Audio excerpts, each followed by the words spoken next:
டெல்லி முருகர் கோயிலை பார்க்கலாமா?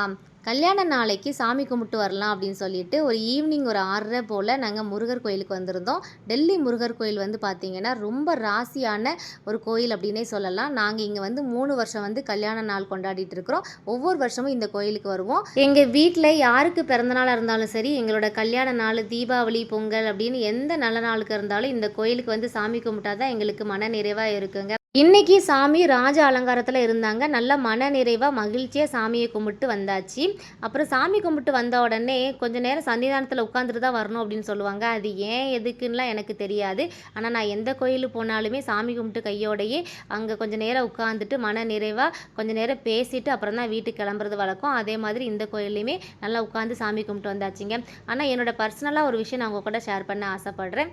இந்த கோயிலுக்கு வந்ததுக்கப்புறம் எங்களோட லைஃபே ரொம்பவே சேஞ்ச் ஆகிருக்கு அப்படின்னு சொல்லலாம். அந்த அளவுக்கு ரொம்ப பவர்ஃபுல்லான கடவுள் தான் இந்த முருகர்.